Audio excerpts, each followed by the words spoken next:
అమ్మ మీ అడుగు జానంలోనే నడుస్తాడు రవిబాయ్ కూడా, కిషోర్ బాబు సార్ కూడా. పర్లేదు మీరు చేసిన దానికి ఈరోజు స్మార్ట్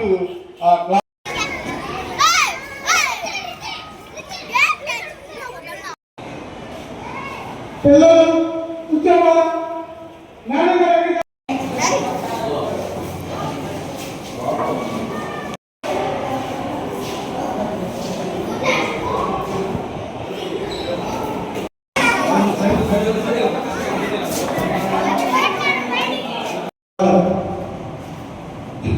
ఈరోజు కార్యక్రమాలను చేసిన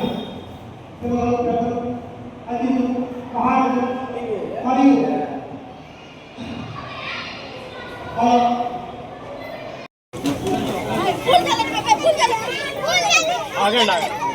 మీరు కొంచెం వెనక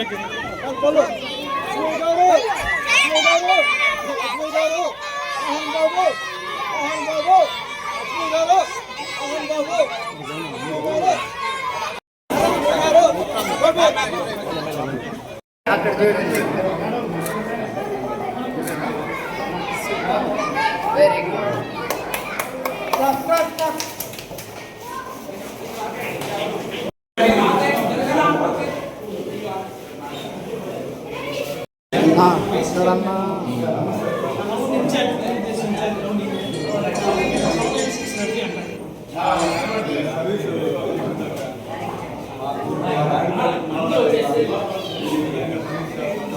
రోజు నా బడికి రాకుండా మాకు టైం ఎలా తెలిసిందంటే బయట ఇప్పుడైనా బిల్డింగ్ కట్టున్నారు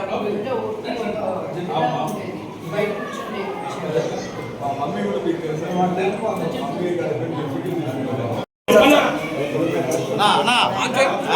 వెనక్కి జరుపుకున్నాయా ఫోటోలు బాగా వస్తాయా?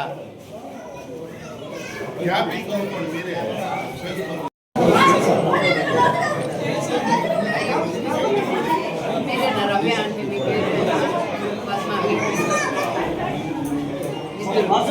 ఏ క్లాస్ నుంచి ఏ క్లాస్? కాబట్టి ముందు మన పౌరులు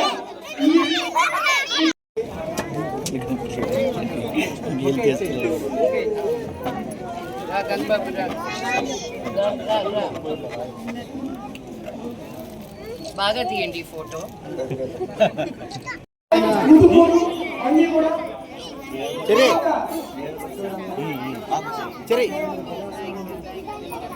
ఈ పౌరుడికి కానీ ఈ పౌరుడు స్థాపించి 10 సంవత్సరాలు అయింది. కాబట్టి మా స్కూల్ ఈ డెవలప్ చేసినంటే ఆమె ఎంత ముందు కూడా మాకు అందరికీ అర్థమవుతుంది. Thank you madam. మీ విలువైన సమాచారాన్ని మా పిల్లలకి అందించి వాళ్ళని ఆశీర్వదించినందుకు.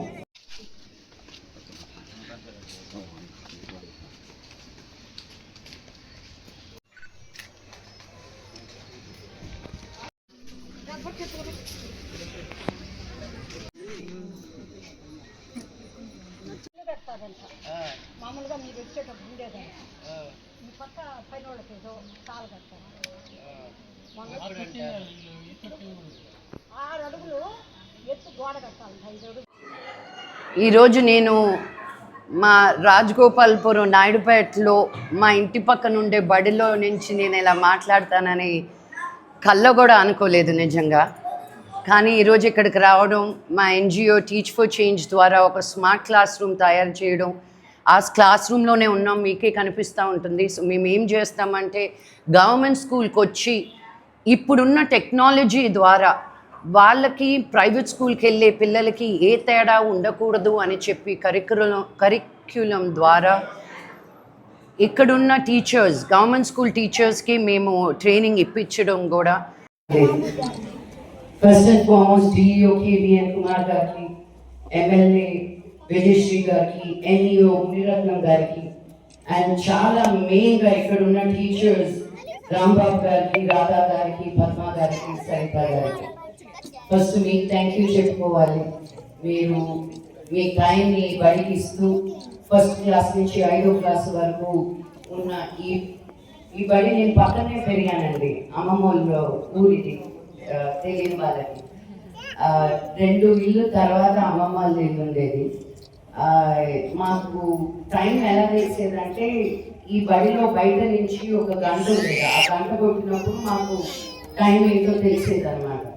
మేము టీచర్ చేంజ్ ద్వారా ఇప్పుడు 300 స్కూల్స్ పైగా మేము స్మార్ట్ క్లాస్ రూమ్స్ చేసాం. లాస్ట్ ఇయర్ తిరుపతిలో చేయడం అయింది, మోదుగులపాలెంకి వెళ్ళి చేసాం.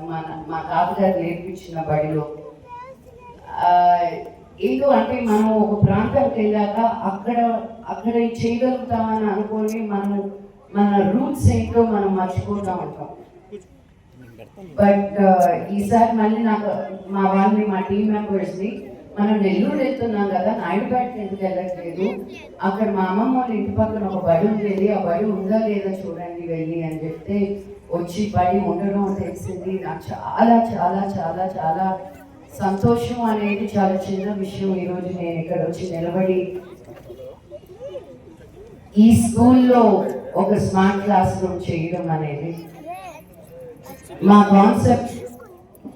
కాన్సెప్ట్ ఏంటి అంటే డబ్బు ఉంది లేదు, సిటీలో ఉన్నామా టౌన్లో ఉన్నామా ఒక గ్రామంలో ఉన్నామా అనే ఒక డిఫరెన్స్ లేకుండా నాకు ఏం చదువు మా నాన్నగారు ఇవ్వగలిగారు అంత మేము చేయలేకపోయినా దానికి దీనికి డిఫరెన్స్ ఉండకూడదు అని స్మార్ట్ క్లాస్ రూమ్స్ అని మేము గవర్నమెంట్ స్కూల్కి వెళ్ళి పనిచేయడం జరుగుతాము.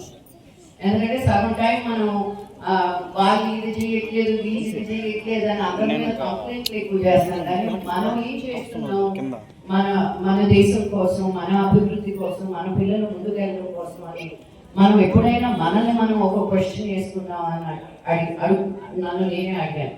అలా అడిగినప్పుడు లేదే కూర్చొని ఎవరు తప్పు చేస్తున్నారో అది ఈజీగా చెప్పగలుగుతున్నాం. కానీ మనం ఏమి మంచి చేయగలం అని మనం ఒకసారి ఆలోచిస్తే చాలా చేయగలుగుతామండి. ఇది చాలా మంది నేను చేసే పని మీద ఒక నమ్మకం పెట్టి మా ఎన్జిఓని ముందుకు నడిపించే వాళ్ళందరికీ కూడా ఈ స్టేజ్ మీద నేను కృతజ్ఞతలు తెలుపుకుంటున్నాను. నేను మీలాగనే ఇక్కడ పరిగెత్తేదాన్ని. మీ వయసే ఉండేది నాకు. ఇక్కడ కుప్పమిట్లి అని ఉండేది. రోజు మా అమ్మమ్మ దగ్గర తిన్నా కూడా కానీ మా తాతయ్య దగ్గర డబ్బులు తీసుకొని నేను సైడ్లో వచ్చి ఇక్కడ కుప్పమిట్లి తినేదాన్ని. ఆవిడ చట్నీ ఉండేది. ఇప్పుడు తలుచుకున్నా నాకు ఆ టేస్ట్ నోట్లోకి వస్తుంది. అండ్ కుప్పమ్మ ఇంట్లోనే గోరింటాకు చెట్టు ఉండేది అనమాట. సో మా అమ్మమ్మ దగ్గర ఎన్నో అడుక్కుంటే కానీ మా అమ్మమ్మ పర్మిషన్ ఇచ్చేది కాదు గోరింటాకులు తెచ్చుకోవడానికని. ఎందుకంటే బండరాయి మీద రుబ్బాలి కదా. సో అది రుబ్బితే ఇంకా రోజంతా దాని మీద ఇంకేం రుబ్బించేది కాదు అమ్మమ్మ. ఎందుకంటే అది మంచిది కాదు, గోరింటాకు రుబ్బాక ఇంకేం రుబ్బకూడదు, అది ఇంకా ఎక్స్ట్రా క్లీనింగ్ చేయాలి అని. సో మేము సమ్మర్ హాలిడేస్కి వచ్చినప్పుడల్లా నాకు ఈ చుట్టూతా ఉండే షాపులన్నీ గుర్తున్నాయి. ఈ రోడ్ ఎదురుకుండానే ఒక ఫ్యాన్సీ స్టోర్ షాప్ ఉండేది, ఈరోజు మూసేస్తుంది అది. నేను ఇక్కడే గాజులు కొనుక్కునేదాన్ని, ఆ పక్కనే బట్టలు కొని కుట్టించుకునేదాన్ని. మా అమ్మమ్మ తాత నన్ను ఎప్పుడు నేను ఏది కావాలన్నా, మా అమ్మమ్మ కాదనేది కానీ మా తాత ఎప్పుడు కాదనేవాడు కాదనమాట. నేను ఊరికి వస్తే అదేదో పెద్ద పండగలాగా ఉండేది మా తాతకి అమ్మమ్మకి. మా అమ్మ ఇక్కడ ఇల్లు అమ్మేసిన తర్వాత రావడం మానేసాము. బట్ ఈ విధంగా టీచ్ ఫర్ చేంజ్ ద్వారా మళ్ళీ ఈ స్కూల్తో, ఈ ఊరితో, ఈ బడితో మళ్ళీ నన్ను వెనక్కి తీసుకురావాలని నేను మనస్ఫూర్తిగా కోరుకుంటున్నాను. నన్ను మీ బిడ్డలాగా ఆహ్వానించినందుకు కృతజ్ఞతలు తెలుపుకుంటున్నాను. మీ అందరికీ ఇలా వస్తే కానీ నాకు తెలియదు అనమాట మా తాతగారు పని చేశారని,